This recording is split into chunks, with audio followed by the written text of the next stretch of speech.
किसानों को बड़ा नुकसान हुआ है। फसल अतिवृष्टि के कारण खराब हुई है, तो उसकी सुरक्षा सिस्टम यह है कि उसकी गिरदावरी करनी होगी। और गिरदावरी का जो सॉफ्टवेयर अब जो लेटेस्ट काम में आ रहा है वो ये है कि उस खसरे में खड़े होकर ही आपको रिपोर्ट देनी है। आप खसरा नंबर 415 में खड़े हैं और रिपोर्ट दे रहे हैं कि भी इसमें मूंग खड़ा था और वो 100% खराब हो गया है, 80% खराब हुआ है, वो बोलेंगे, वो रिपीट करेंगे तो वो एक्सेप्ट करेगा। जियो टैगिंग के कारण वो उस खसरा को देख रहा है कि आप 415 में खड़े हैं।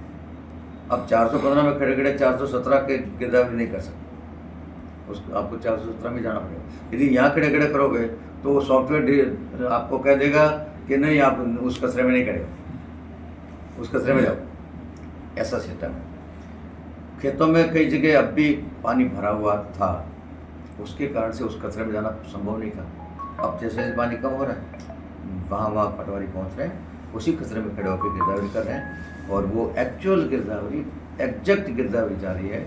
कोई टोरा नहीं मार सकता, ऑफिस में बैठे बैठे पटवारी कुछ नहीं कर सकता या तहसीलदार कुछ नहीं कर सकता। इस खसरे की बात इस खसरे में खड़े रहकर करनी है, इस खसरे की बात इसमें खड़े रहकर करनी है। उसके कारण एक तो वास्तविक स्थिति ऊपर तक पहुंचेगी। फिर उसमें जिसके लिए जिसने अपना फसल बीमा करवा रखा है उनको बीमा कंपनी मुआवजा देगी।